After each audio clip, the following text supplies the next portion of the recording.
Hello, everybody, and welcome back to the second shelf and to another check-in for one of my two big projects, and this one is the Reading Europe project. If you follow my channel already, you know it's a project in which I try to read at least one book from each European country, and I define Europe as broad as possible so that it gives me in total, I think 42 countries or something. I will leave a link to the list, if I remember, to the list of that I use for the countries in the description box. So I will do check-ins or, updates every 2 months approximately. So the last one was indeed 2 months ago, and it is a slow project, I have to say. I'm not trying to rush myself to read like 10 books each week or something. So, it will take more than a year, that's for sure. But I'm so far, I'm really loving it because it forces me, quote unquote, to discover writers from countries that I would probably never come across if you have to do your research. Some of the countries are not easy. I mean, Italy, Germany, France, those are the easy ones. But yeah. So I have two books finished that I want to talk to you about. And the first, I have already talked about Albania, Andorra. I only read a poem, but still. And Armenia, I read The Grey House. And this next one is the second book for Armenia because, the project is at least one, but if I find more than one, I try to limit myself to 3 because otherwise I will never finish this project.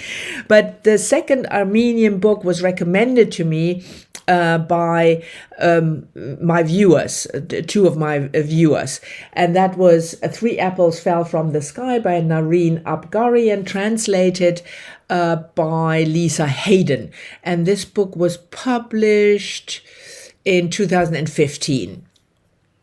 So it also fulfills case of bleeding lipstick. So it also fulfills I at least try to read books that were published, end of the 20th or preferably in the 21st century. So this certainly qualifies.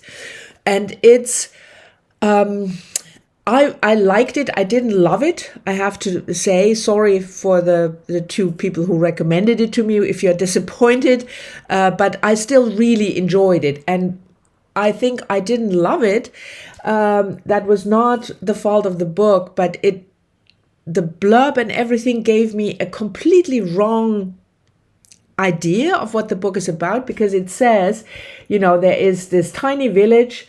It's a made-up village in the mountains, in the Armenian mountains, and you have Anatolia, who is an older woman. I mean, 50s something, which is still young to me, but it's a matter of perspective. But anyway, and she experiences abdominal bleedings and things like that, and she is convinced that she's gonna die, so she's gonna go to bed and die. That's what the blurb says. But this is, I think this happens after almost 100 pages or something.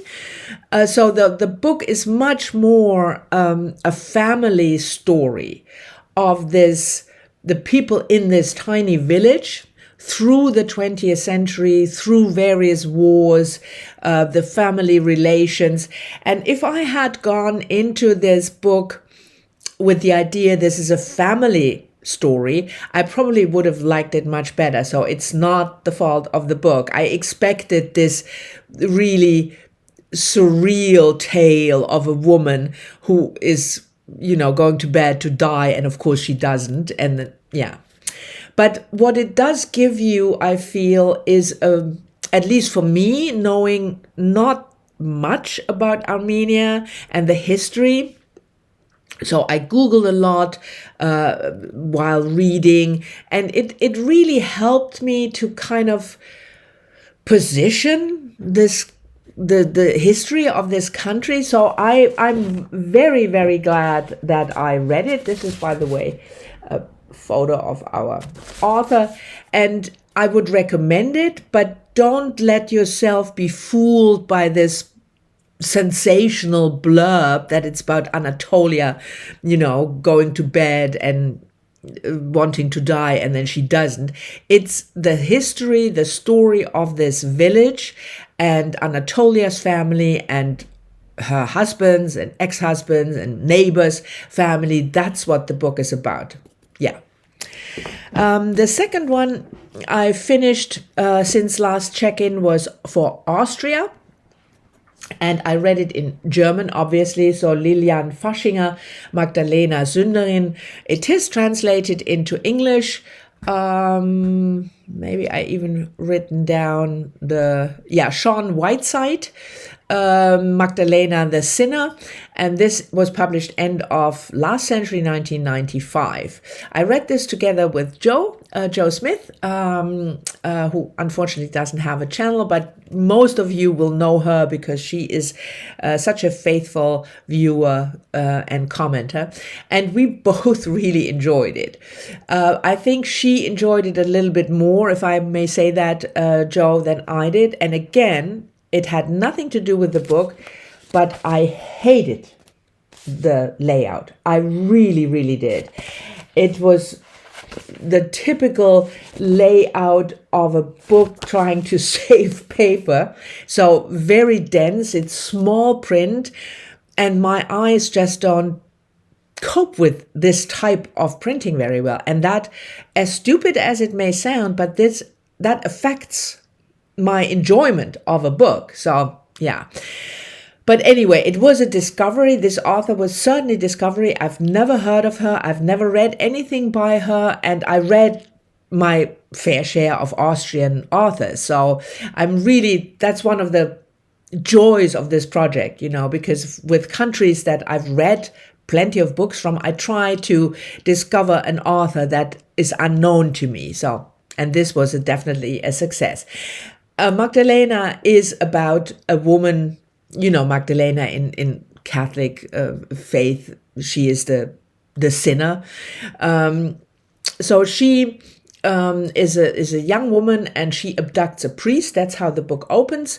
In order, she brings him to the countryside somewhere, ties him up, and then she confesses her sins. And her sins involve murdering various men. And for good reason, I might add. Not that I'm promoting murder, but it's not, she has her reasons. So there are various men who treat her really badly, abusive, and she tells her life story. She wants confession, and she tells her life story to the priest. This is really it's a feminist text, but not with the wagging finger, It's funny. It's really different from a lot of books. I've never read quite a story like this one. And it also tackles, it gives quite a satirical view on Austrian society, the stiffness, the kind of stuffiness, even though Magdalena travels, so her encounters with various men and her victims is not exclusively in Austria. So yeah, if you are into this type of really surrealistic kind of tale with a lot of humor and really different, I can certainly recommend it. And if you read it in German, try to find another edition, because this is, like I said, this is horrible. But the English translation seems to be good as well, because Joe read it in English. So yeah, I can certainly recommend it. And I don't think Lilian Faschinger published many works, but I will certainly try to find something else and read other books by her, because this was such a wonderful discovery, so to speak. Anyway, so those were the 2 books that I actually read since my last check-in, which was 2 months ago. So a book a month. This is a good pace. Like I said, I'm in no particular hurry to finish this project. This is not a project, you know, where you are racing. At least didn't perceive this project as racing to finish it. It's something that really, I don't care how long it takes, if you know what I mean. Anyway, so these were the 2 books, like I said, that I finished. And now the books coming up for May and June, yes, because my next check-in will be in July. So the first book I want to talk about, I will leave a picture of the cover up here because I couldn't yet get the physical form, but it's on script for me or Everend. And that is Azerbaijan. And the book is called, let me just check, Modern Azerbaijani Women's Prose. It's quite a big book about, picture up here now. Yes, 600 something pages. So it's a collection of shorter fiction or excerpts from female writers from Azerbaijan the last 30 years. So it's fairly recent, but going back into the 20th century. And I chose this book because I couldn't really find anything recent from Azerbaijan that was translated into English and that appealed to me. So I will try this one, and it will probably take me a while, and I'm not sure that I will read the entire book.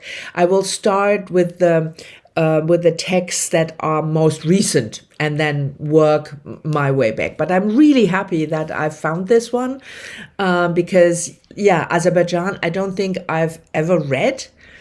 Banin is famous, an Azerbaijani writer, and she writes these memoir, Days in the Caucasus. And I had that on the list, but that's a really much older book. So, we'll see how this is going to work.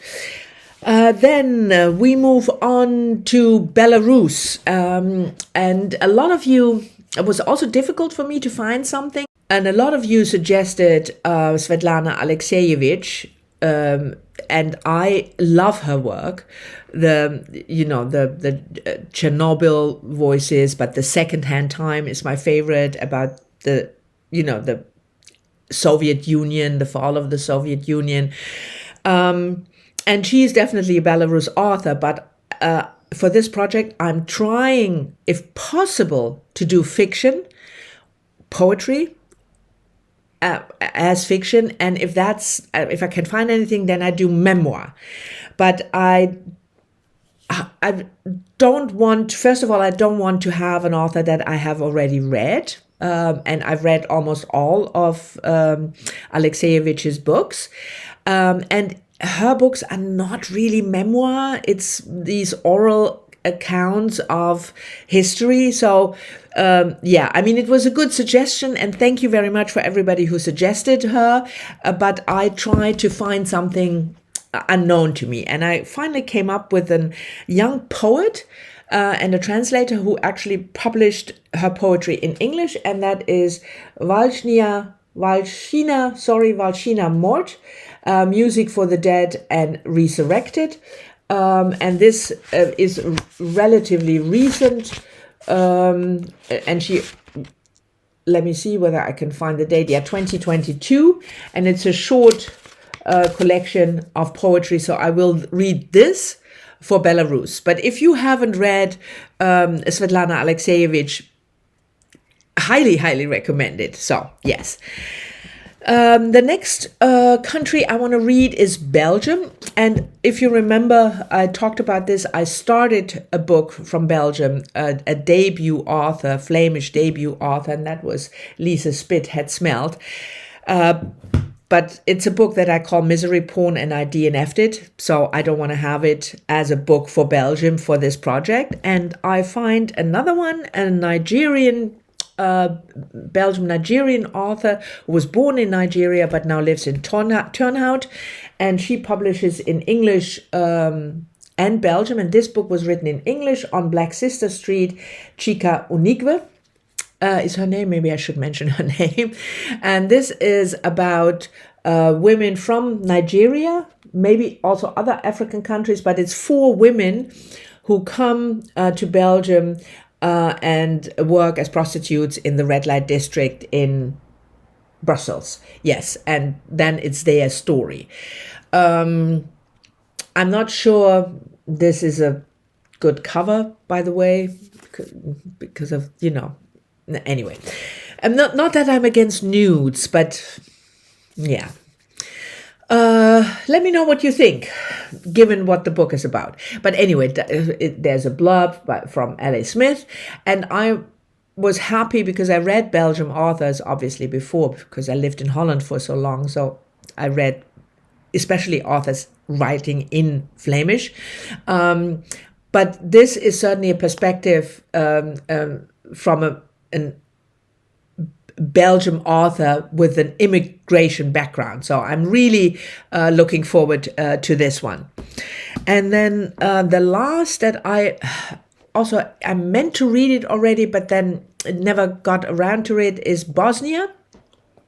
Book for Bosnia, and that is Lana Bastasic, Catch the Rabbit. And the author translated this book herself. Yes, translated by the author. And I think it was written in Serbian, in the Serbian language.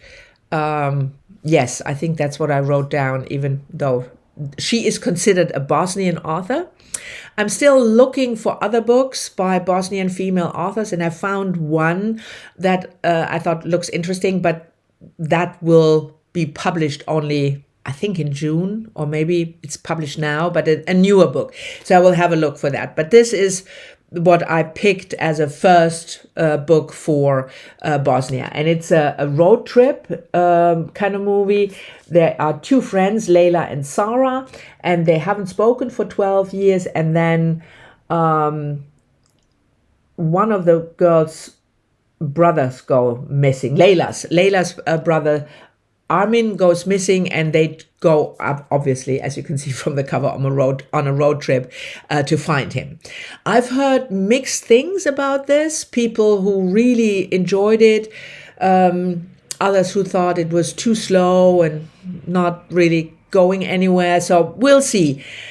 I have to say, I'm normally not a huge fan of road trip novels, so yeah, I'm going into this with a little trepidation, but we will see how it works out. So those 3 are the plans for next: Belarus, Belgium, and Bosnia, and Azerbaijan, the book that I don't have. So there are 4 for the next 2 months. We'll see whether I will read all 4 of them or maybe only 2, but I will catch you up in July. I think the second Sunday it is in July that I will have another Reading Europe catch-up video. Anyway, thank you very much for watching. I hope you've enjoyed it. As always, I'm very much looking forward to your comments, and I'll see you all soon in the next one, next Sunday.